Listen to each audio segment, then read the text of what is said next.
Primera de Timoteo 3:8. Dice así la palabra: los diáconos asimismo deben ser honestos, sin doblez, no dado a mucho vino, no codicioso de ganancias deshonestas, que guarden el misterio de la fe con limpia conciencia, y estos también sean sometidos a prueba, y entonces ejerzan el diaconado si son irreprensibles. Amén. Bueno, vemos acá la palabra, después cualquier cosa seguimos, vamos a ver dónde terminamos. Y ahora estaba hablando de los diáconos. Habíamos empezado en el 3.1.2, cuando en principio se habló del obispo, el dirigente principal o anciano principal según el significado, o los episcopos, ¿no? Bueno, el que está arriba de los ancianos, el anciano de ancianos, vamos a decir. Bueno, estos diáconos acá, que significan ancianos también, ya no son los principales, sino se está refiriendo a las personas que están a cargo, personas maduras espiritualmente. Y vemos que acá le están ayudando en ese sentido al anciano principal, y el anciano principal habíamos dicho que es el que adoctrina, el que se ocupa de las enseñanzas, y después los otros apoyan la enseñanza, se ocupan, pero el que observa todo es el anciano principal o el obispo. Bueno, en ese sentido más o menos lo tocaba, puede ser en algunas iglesias, hoy nosotros no hacemos diferencia, pueden ser que llamamos a todos pastores, los que suben a predicar, para nosotros ya son pastores. Y creo que cuando hay ya un discernimiento en eso, ya está encargado para ocupar una obra, ¿no?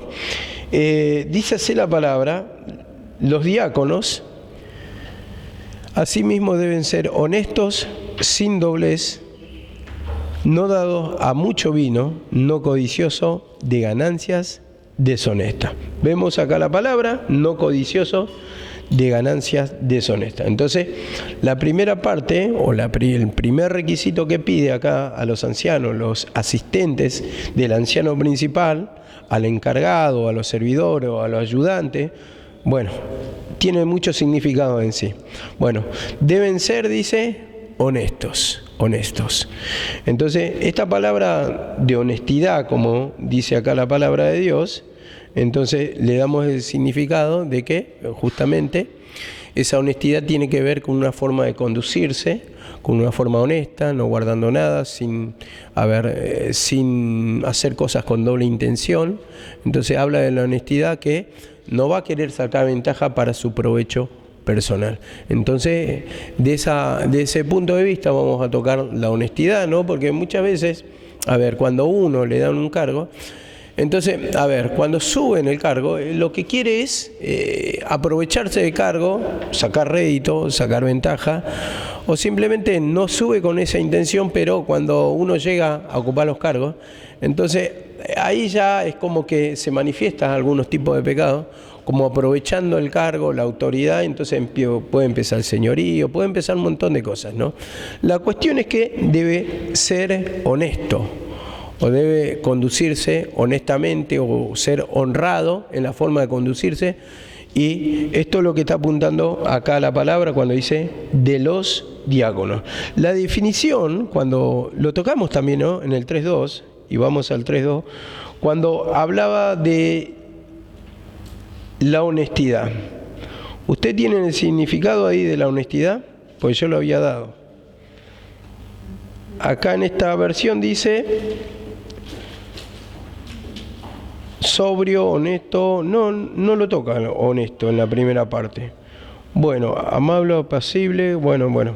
La cuestión es que la honestidad tiene que ver con la honradez, con la forma de conducirse correctamente.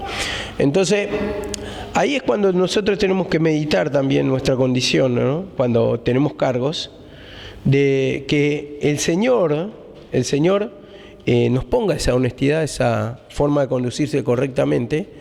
Lógicamente esto va a venir a través del discernimiento de la palabra. Nosotros nos vamos a humillar para poder actuar correctamente. Esa honestidad habla de tampoco perjudicar a nadie. Entonces vemos que cuando hay un favoritismo, por ejemplo, ya no está actuando uno honestamente, sino que tiene preferencia por una persona o una inclinación por una persona porque le cae bien, porque se lleva bien, porque tiene cierto allegamiento o la misma forma de pensar, entonces te va a caer bien, pero ya no tiene que ver con la honestidad. Nosotros, la honestidad, vamos a tocarla desde el punto que vamos a tratar de conducirnos correctamente, como lo dice la palabra, y tratar de llegar a la verdad. Tratar de llegar a la verdad, eso es lo que nos indica la palabra. Por ejemplo, si hay una diferencia entre, por ejemplo, Alejandra y Noelia, si Alejandra tiene razón, por ejemplo, póngale, y a mí no me cae bien Alejandra, pero porque tengo que llegar a la verdad y tengo que ser honesto conmigo mismo, con la palabra y con Dios, y con las demás personas, con la iglesia, entonces yo le tendría que dar la razón, por más que no me caiga bien Alejandra. Amén. Entonces, eso habla de honestidad y es muy amplio. Bueno, es uno de los requisitos que nos pide la palabra de Dios. Y dice acá la palabra, deben ser honestos, sin doblez. Y cuando dice el doblez, habla de doble palabra. O sea, faltar a la palabra tuya. O sea, si te dio la palabra, vos la tenés que cumplir. Entonces, ahí habla sin doblez. Esa persona que te promete algo y después no la cumple, o que dice algo y después no lo cumple, entonces no está capacitado para ser un anciano. ¿Por qué? Porque anda con la mentira. Entonces, acá también tengo que meditar, hermano, cuando tenemos un cargo, tenemos que cumplir con nuestra palabra, ser consecuente, con lo que predicamos. Siempre hablamos de, tenemos que humillarnos, pero si vos no te humillás, entonces estás teniendo doblez, estás faltando a tu palabra. Tenés que pedir perdón, pero si vos no lo pedís, no tenés esa misma conducta, no lo aceptás en tu vida, ¿qué pasa? Te estás conduciendo con doblez. No tenés que ser mentiroso, pero si vos estás mintiendo, tenés doblez, estás faltando a tu palabra. Entonces habla de una persona que no cumple con lo que está predicando, que no cumple con lo que dice. Entonces es uno de los requisitos que pide el testimonio, el cumplir con lo que está predicando, ser consecuente con lo que está enseñando. Y dice, bueno, ahí ya tenemos, creo que tenemos para pedir perdón, tenemos, ¿no? Porque cumplimos lo que decimos. No, de ahora prometo que no voy a discutir más, no voy a pelear más con nadie. Mañana estoy peleando, mañana estoy discutiendo, estoy faltando a la verdad. Bueno, entonces, el anciano, el que tiene un cargo, no puede darse ese lujo. A eso está diciendo, porque tiene que ser testimonio, tiene que ser el reflejo de la vida de Cristo, tiene que ser consecuente con lo que está predicando, o sea, cumplir lo que predica. Y dice acá la palabra, acá también dice, sin doblez, no dado a mucho vino, no codicioso de ganancias deshonestas. No dado a mucho vino, dice acá. En el 3.2, ¿qué decía? No dado al vino, ¿no? No dado al vino, no apegado. Y mucho vino, tal vez significará no ser borracho. A eso como era el significado más bien de lo que tocábamos en el 3.2. Pero también ese vino significa, en lo espiritual, no dado al pecado, no dando rienda suelta al pecado. Si le damos el sentido espiritual en vez de literal, vamos a llegar a ese entendimiento. Y tengamos en cuenta, yo por qué lo enseñaba esto, que siempre la palabra natural o literalmente se cumplió, pero después le tienen que encontrar el sentido espiritual. Nombramos el versículo ese que decía, no pondrás bozal al buey que trilla, ¿verdad? Y el significado espiritual que le encontró Pablo es que el obrero era digno de su salario. O sea, tiene paga el obrero del Señor. Entonces, a ver, en la ley se cumplía esto del buey que trilla. Entonces trillaba el buey y no tenía bozal. Le ponían alimento y podía comer de lo que estaba trillando. Pero como a eso le dio una interpretación espiritual para encontrar el sentido y para encontrar beneficio para nuestra alma. Porque qué sentido o qué beneficio podía tener, por ejemplo, una persona de decir en la ley dice no pondrá bozal al buey que trilla. ¿Cuál es el beneficio para nosotros? Ninguno, ¿no? ¿Qué pasó? ¿Una moto? Bueno, perdón,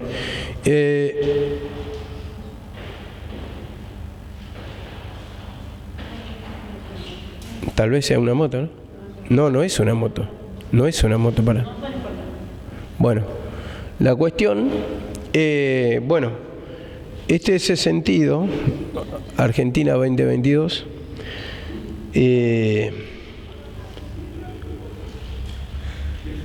Sí, es lamentable, pero bueno, a eso llegamos. Dice acá la palabra, no dado, dice, a mucho vino. Y después dice, no codicioso de ganancias deshonestas. Amén. No codicioso de ganancias deshonestas. Y esto habíamos llegado en el 3.2, que le pide los mismos requisitos que al obispo. O sea, ganancia deshonesta, porque está diciendo, raíz de todos los males es el amor al dinero, ¿no? Entonces, ganancia deshonesta implica, y es amplio el sentido que lo podemos dar. Sin humillación ya es una ganancia deshonesta, ¿no? Manejar mal el dinero de la obra, porque estamos apuntando dirigentes, es ganancia deshonesta. Sin humillación es ganancia deshonesta. Predicar la palabra sin humillación, y por ejemplo en ese tiempo tenían una entrada, ¿no? Iban y predicaban y le tenían que pagar. De ahí viene el tema de cobrar la prédica, ¿no? En ese tiempo. Era una ganancia deshonesta.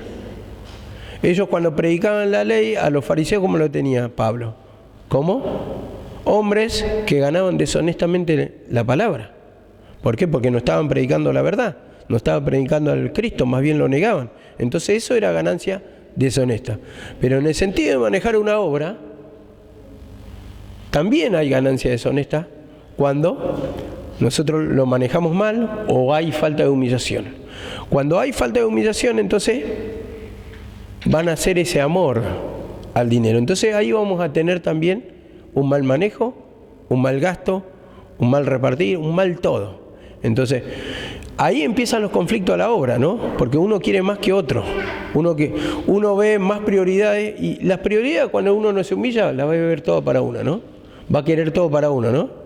Yo creo que tal vez a usted no le debe pasar mucho porque ustedes no tocan plata. Pero el día que estén en la obra, se te va a abrir los ojos como el 2 de oro. ¿Por qué? Porque justamente cuando uno ve plata, ahí comienza la tentación. Como Judas era el tesorero del Señor, ¿cómo comenzó la tentación? Por el dinero. Entonces así también nosotros, si no nos humillamos, ya es una ganancia deshonesta, porque ahí, en vez de fijarnos en la necesidad de la obra o las prioridades, o saber gastar correctamente mirando las prioridades, vamos a querer solamente gastar para nosotros y vamos a ver todo prioridad para nosotros. Pero yo no digo la necesidad de comer. Estoy diciendo, tal vez le falte una zapatilla a un hermano, por decir, y yo me quiero, ni siquiera comprar un teléfono, quiero cambiar de teléfono cuando ya no es una prioridad y el otro está andando con los dedos al aire. Entonces, ahí está la ganancia deshonesta, el hábito de manejar mal el dinero. Bueno, justamente otro de los requisitos que tiene que cumplir acá el anciano. Y bueno, dice en el 3.9, que esto ya más o menos ya veníamos explicándolo, y en el 3.9 dicen que guarden el misterio de la fe con limpia conciencia. Ahora, ¿el misterio de la fe cuál era? El misterio escondido, la palabra de Jesucristo, Jesucristo manifestado en carne. Entonces, este era el misterio de la fe, y dice con limpia conciencia. Que cumplan, cuando dice guarden, que cumplen el ministerio de la fe. O sea, la fe en Jesucristo. Que lo cumplan, dice, con limpia conciencia. Entonces, cuando está predicando la palabra, ¿qué tiene que tener uno? Cuando tiene encargada la obra. Se tiene que humillar. Para predicar se tiene que humillar. Para enseñar la palabra se tiene que humillar. Para cumplir el cargo se tiene que humillar. Tiene que pedir perdón. Entonces, esto es con limpia conciencia. A ver, ¿me lo podés explicar vos, Noé? Guardar el misterio de la fe con limpia conciencia. Si entendió Noé, creo que lo entendieron todos.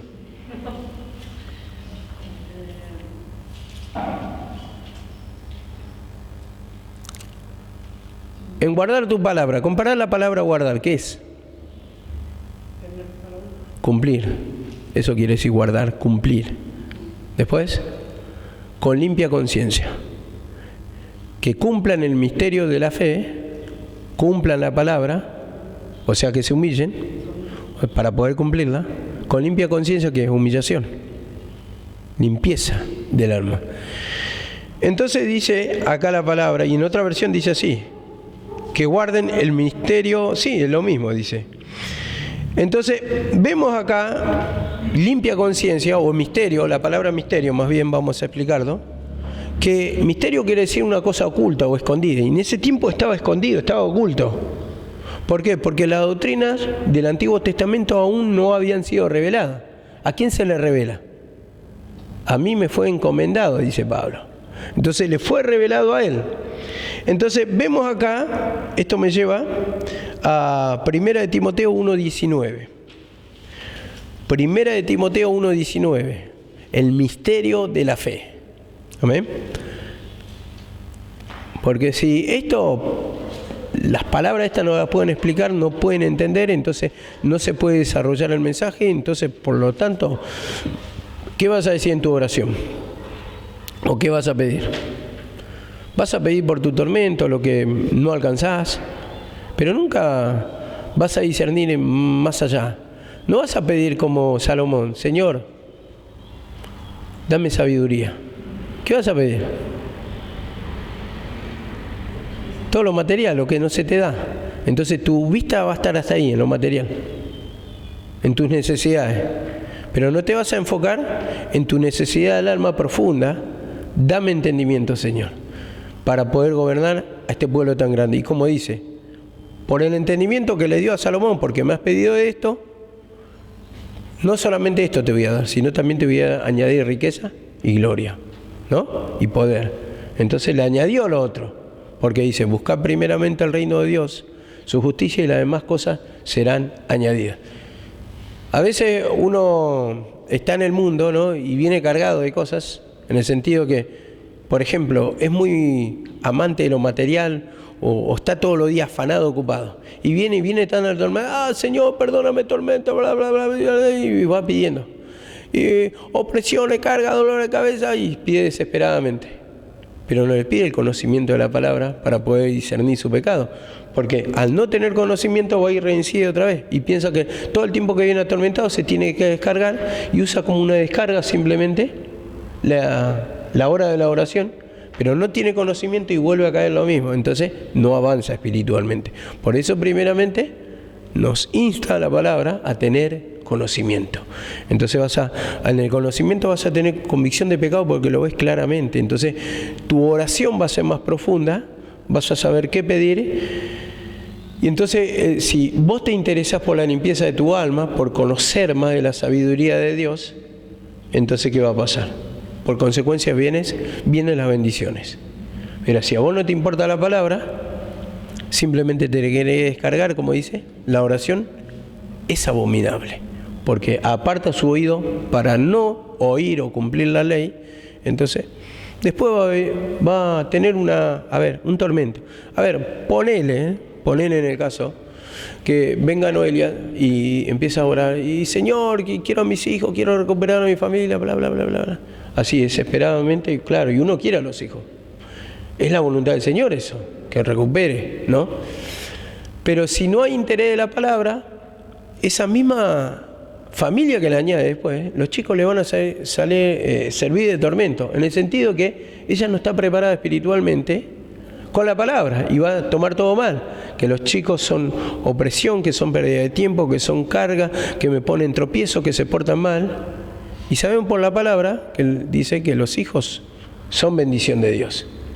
Son bendiciones de Dios. Entonces nosotros debemos formarlo, debemos humillarlo y debemos tener paz interior primeramente nosotros para que no nos sobrepasen los problemas. Entonces vamos a irradiar la paz que tenemos adentro.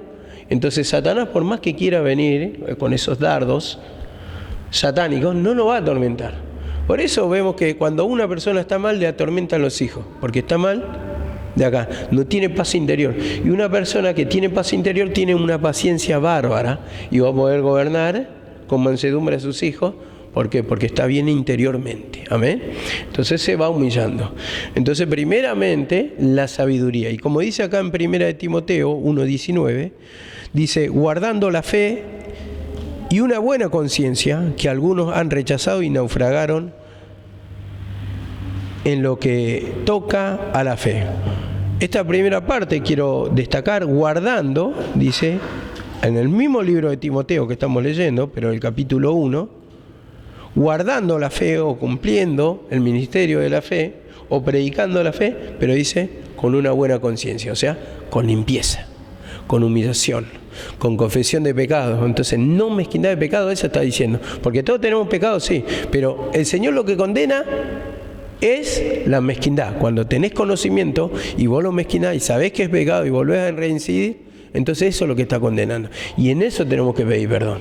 No el pecado en sí que se va a manifestar, porque se tiene que manifestar, pero no lo mezquiné, eso te está diciendo el Señor.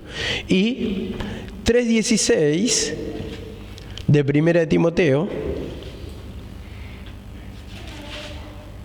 3:16, que lo vamos a tocar a lo último también, dice acá, 3:16, e indiscutiblemente grande es el misterio de la piedad. Grande es el misterio de la piedad, dice acá. Él fue manifestado en carne, vindicado en espíritu, contemplado por los ángeles, proclamado entre las naciones, creído en el mundo, recibido en gloria. Vemos, grande es el misterio de la piedad. Y está hablando por Jesucristo, el misterio de la piedad. Algo oculto, algo escondido, algo que no se había manifestado hasta ese tiempo, dice acá. Él fue manifestado en carne. Entonces, el Cristo, el Salvador, el Redentor, el ungido de Dios, porque Cristo quiere decir ungido, eran lo que estaban esperando los judíos, al Salvador, al Mesías. Estaban esperando y dice, fue manifestado en carne. Ya fue manifestado en carne, dice acá. Está confirmando la encarnación del Cristo. Entonces, este misterio es el que tenían que predicar. Por eso dice, prediquen, cumplan el ministerio, el misterio de la fe, pero con limpia conciencia. Entonces humíllense para poder predicar de este Cristo. Y dice acá la palabra en el 10, amén. 10 dice así, versículo 10, y esto también sean sometidos a prueba y entonces ejerzan el diaconado si son irreprensibles, amén. Si son irreprensibles. Entonces, primero sometido a prueba. Entonces, yo pienso que nadie debería hacer cargo, tener un cargo con una persona nueva. Tiene que ser probada. O tiene que pasar un tiempo, lo tenés que observar. Tenés que mirar cómo se conduce. Tenés que mirar a través del tiempo su limpieza, su progreso espiritual. Entonces, a ver, es lo mismo que yo la ponga a Sofía a cargo de la prédica. No está sometida a prueba, todavía no pasó muchos procesos, se tiene que humillar muchísimo, tiene que tener conocimiento de la palabra. Imagínate si expliqué algo tan simple, natural, que lo entendió Emma, al voleo, ¿no? Al aire, la casó, y ella no lo pudo entender. Imagínate una responsabilidad de predicar la palabra. Entonces, ¿puede ser un neófito? No. ¿Una persona nueva? No. Entonces, un anciano que está a cargo debe tener entendimiento y tiene que ser probado su conocimiento, su sabiduría, tiene que ser probado en el testimonio, tiene que ser observado para manejar. Ese es el requisito, obviamente. Muchas veces no hay, muchas veces poner a cargo las personas que hay, pero ¿qué pasa? Este es el requisito óptimo. Si hay mucha gente, o muchos ancianos, o muchas personas capacitadas para elegir, vas a elegir el mejor de entre los mejores, amén. Y dice acá la palabra, en el 10, ¿no? Estamos. Deberían ser sometidos, dice, a prueba, que sean irreprochables, que no sean acusados de alguna falta, o sea, hallados que tienen falta, ¿no? ¿Cómo lo vas a poner a esa persona si esa persona, discute todo el tiempo, pelea todo el tiempo con los hermanos? Entonces, hay reproches ahí. Entonces va a ser hallado culpable en esa área porque no es amigable, no trata bien a la gente, no tiene buena conducta, discute, es peleador, es pendenciero. Entonces no está apto para enseñar. Y dice acá la palabra, irreprochable, dice, entonces dice, podrán ejercer el diaconado. Entonces si no se le halla o tiene buen testimonio de todos, es una persona que puede ejercer la enseñanza. Y dice acá la palabra, o el diaconado. Primera de Timoteo 5:22. Primera de Timoteo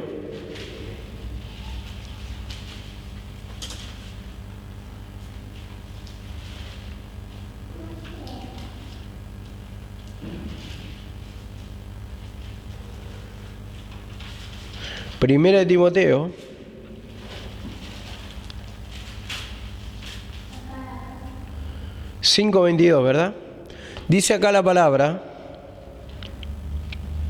no imponga las manos con ligereza a nadie, dice, compartiendo así la responsabilidad por los pecados de otros, guárdate libre de pecado. ¿Cómo dice esa versión? La versión Reina Valera, si me la pueden leer.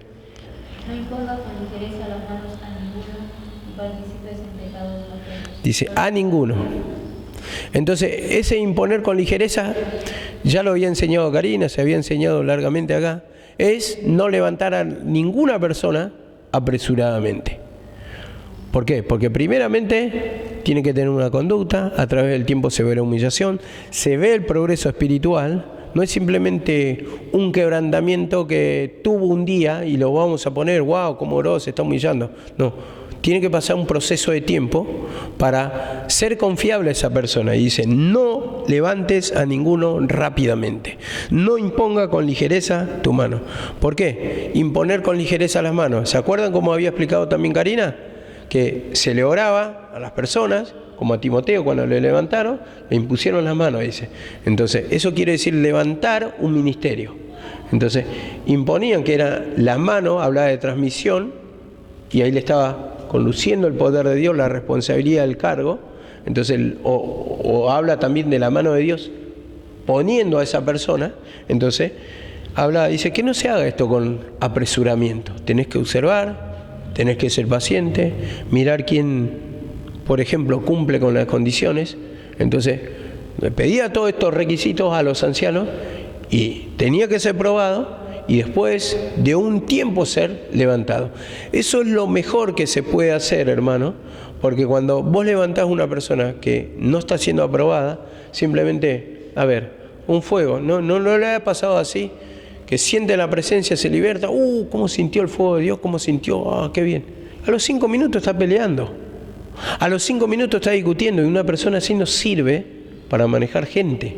No sirve porque te va a echar a la gente, porque le va a hacer enojar a la gente. Entonces, la gente va a esperar más de una persona que está a cargo, y esa persona, si es nueva, si no está aprobada, si no tiene el suficiente conocimiento y humillación, si no hay una prueba a través del tiempo, por eso dice, no un neófito en el 3.2, me parece en el 3.3, entonces lo más seguro es que va a cometer macana. Va a agarrar los latigazos a muchos, va a tener altivez, va a tener soberbia, yo mando, entonces todo forzado va a ser. Entonces va a hacer sentir mal a la persona y te va a echar y te va a arruinar la obra, por eso mismo. Te va a arruinar la obra cualquiera. Cualquier iglesia va a hacer, a dispersar a las iglesias. Porque como decía esta mañana Karina, si te tratan mal en un lugar, ¿vas a querer volver?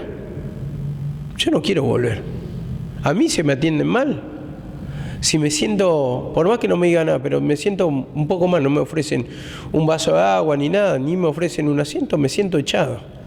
Por más que no me digan nada con las palabras, pero sí con la conducta. Entonces, yo no voy a desear volver más a esa casa. Entonces, así también en la iglesia tenemos que tener un buen trato, tenemos que tener un buen hablar, una buena conducta, y esto se prueba a través del tiempo, quién cambió realmente. Porque si vos mirás un tiempo para atrás, y cambian algunas personas, y en otras personas no. Por ahí siguen 5 años con la misma conducta, con las mismas peleas, con la misma maltrato, con la misma discusión, con la misma justicia propia, y entonces esas personas no son capacitadas para tener mando porque te echan a perder cualquier ambiente, vamos a decir. Y yo recuerdo una cosa, yo cuando trabajaba, una cosa era el patrón, era tranquilo, un chabón bien, correcto, un tipo bien, educado, y con él sí se podía hablar, te podía entender muchas cosas, podía llevar a un entendimiento. Pero con la hermana era totalmente diferente, autoritaria, mala persona, en sí mala persona, en sí muy mala persona.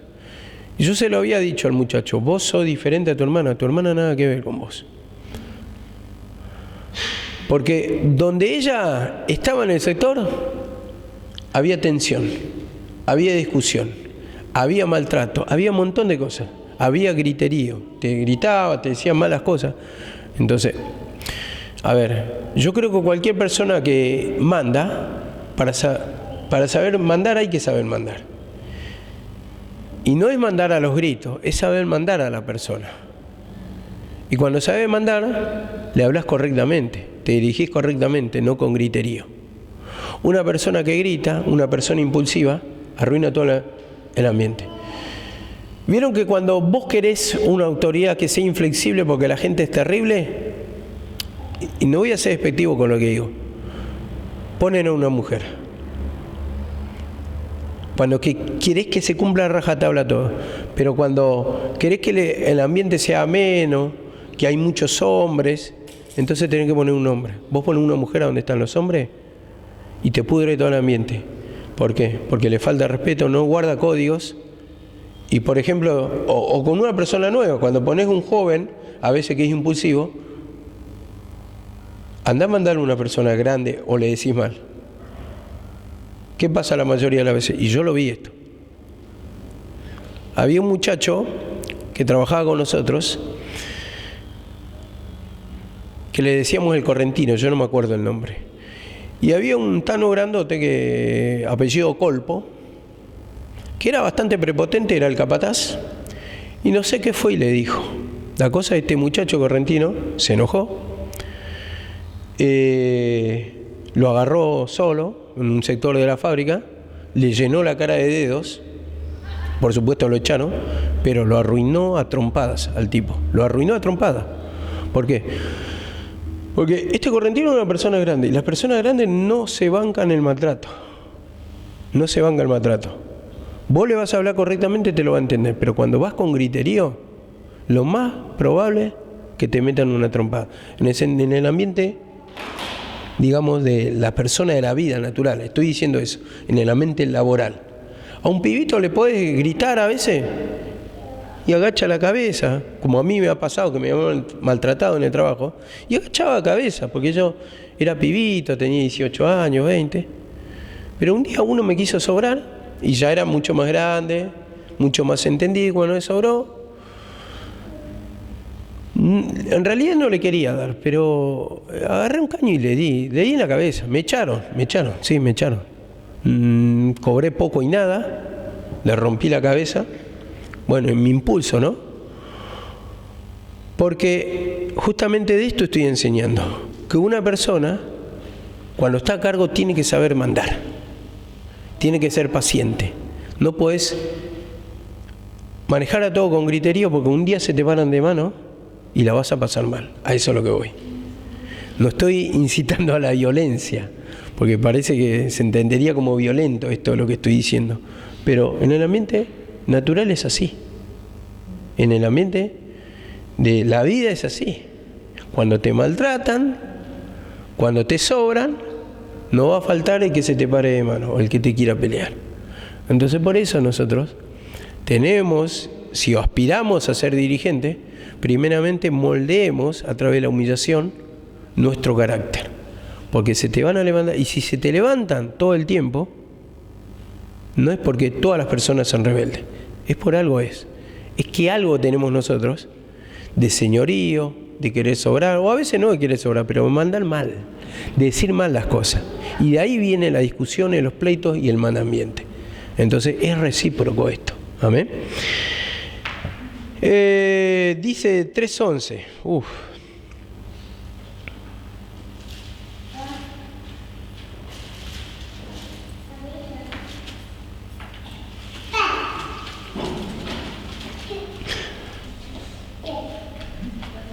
de Timoteo, amén. Dice así la palabra: las mujeres asimismo sean honestas, no calumniadoras, sino sobrias, fieles en todos. Hay otra versión que dice así: asimismo las esposas de los diáconos, de los ancianos, de los dirigentes. Esposa, acá se refiere a la esposa del pastor, del obispo, de los ancianos, los que tienen cargo. Dicen, debe ser honesta, acá dice honorables, no calumniadoras. Y calumniadoras está diciendo que no anden en chismes, que no anden en conventillos, que no anden murmurando, que no anden contaminando gente, dice acá la palabra, sino sobrias. Sobrias quiere decir moderadas, fieles en todo, o sea, dignas de confianza, que merecen confianza, o sea, merecen en el sentido que si tiene buena conducta van a decir, mirá vos, qué bien que se conduce, entonces es digna de confianza. ¿Por qué? Porque es una persona que tiene una conducta honrada, ¿cómo dije? Honrada, una conducta como debe ser, como una esposa de pastor, como una conocedora de palabra. Entonces, dice acá la palabra que así deben ser las esposas de los ancianos. Entonces, lo que está enseñando acá es que tiene que estar a la altura espiritual del anciano. Y si una mujer, o la mujer del anciano, no está a la altura espiritual, entonces, a ver, ahí ya lo está desacreditando el mismo ministerio del marido, del anciano. Porque si el marido es paciente y la esposa no, entonces, si por ejemplo el marido es prudente en hablar, no va a andar murmurando de nadie, y la mujer es murmuradora, entonces desacredita el ministerio de su marido. Entonces dice, deben cumplir la misma función y debe ser, como dice acá, digna de confianza.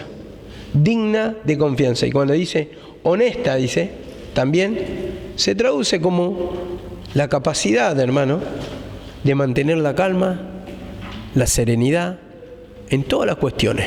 Entonces, una persona de un anciano debe ser respetuosa, debe ser fiel en todo. Y no solamente respetuosa con los demás, respetuosa también a su marido, como dice acá la palabra, asimismo sean honestas, no calumniadoras, fieles, dice fieles en todos, fieles en todo. Entonces, esa fidelidad no solamente incluye, como digo, al marido, sino también a Cristo, a la predicación del Evangelio de Cristo, o sea, que deben cumplir en todo, fieles en todo.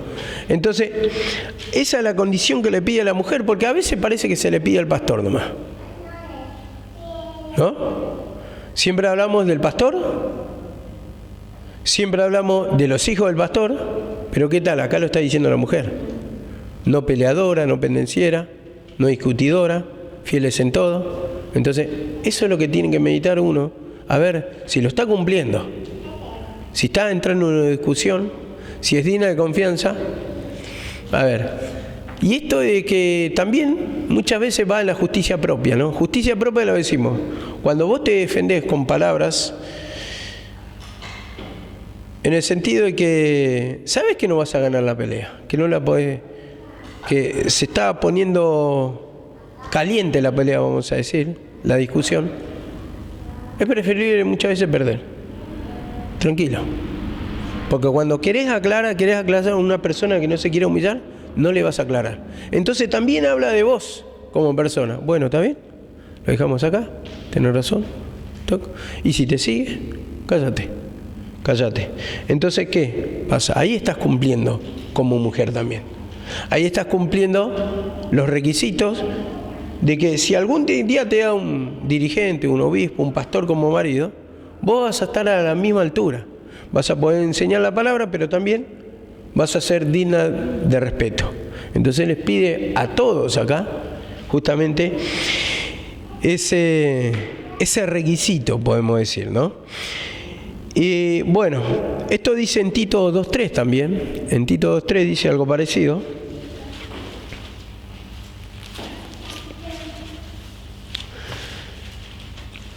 Dice, asimismo, las ancianas deben ser reverentes en su conducta. Acá, a la esposa del anciano, ¿cómo le llama?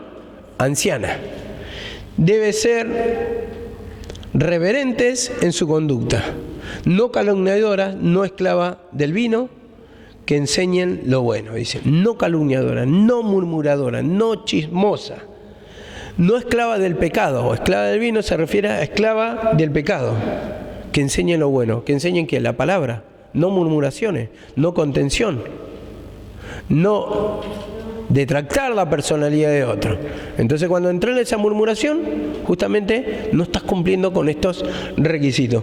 Y recordemos que muchas veces, cuando el pastor es pastor, ¿no? A su esposa, ¿cómo le dicen? Por más que no tenga el cargo, por más que no predique, ¿cómo le dicen? La pastora.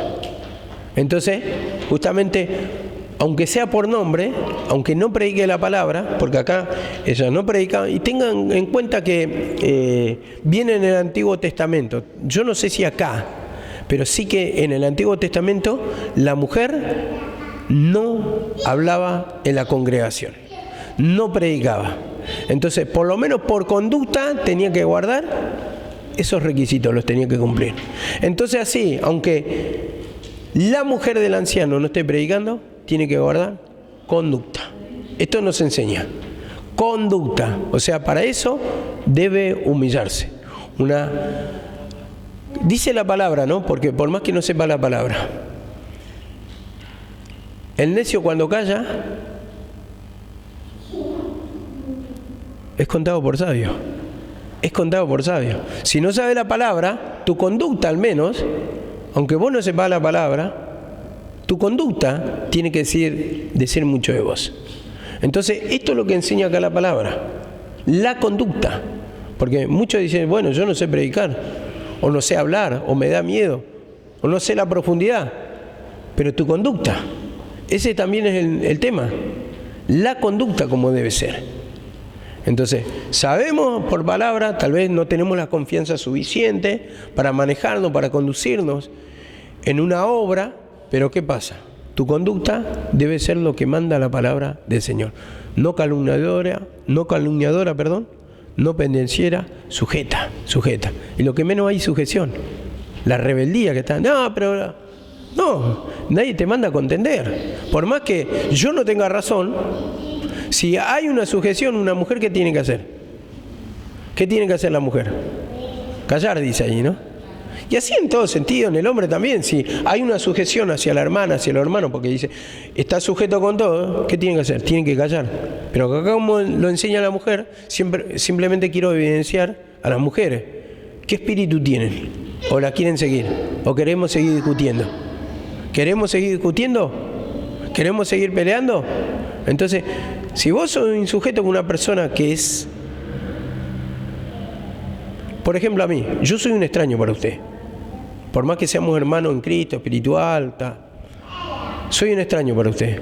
El día que ustedes se casen, si son insujetas a mí que soy un extraño, o me quieren pelear, o quieren abrir la boca, imagínate con tu marido. A tu marido lo vas a matar, directamente lo vas a matar. Porque si sentí eso conmigo, porque siempre, viste, con los extraños somos más pacientes o no. ¿Somos más pacientes o no? Sí, porque son extraños, nos duelen más las peleas adentro, ¿no? Las peleas cuando nos dice un ser querido, cuando decía mi mamá la reprensión, me redolía, me agarraba, otro me dice, y bueno, me resbala. O cuando viene me lo dice mi hermano, o cuando viene me lo dice mi señora, o mis hijos, y me reenojo. ¿Por qué? Porque es un ser querido. Y con ellos tengo la discusión. Pero el tema con una persona de afuera, si viene y me lo dice, y sí, lo voy a considerar. Lo tenés ahí. es una persona de afuera. Pero imagínense, si discutimos entre nosotros, ustedes están discutiendo conmigo, se agarra y me empieza a discutir esta chica Noelia, vamos a ponerla otra vez de ejemplo. Imagínate lo que puede llegar a ser con el marido.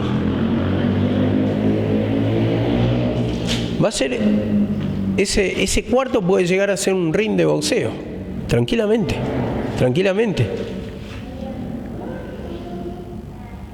Entonces, ahí es cuando tenemos que fijarnos, o se tienen que fijar el tipo de reacción que tiene.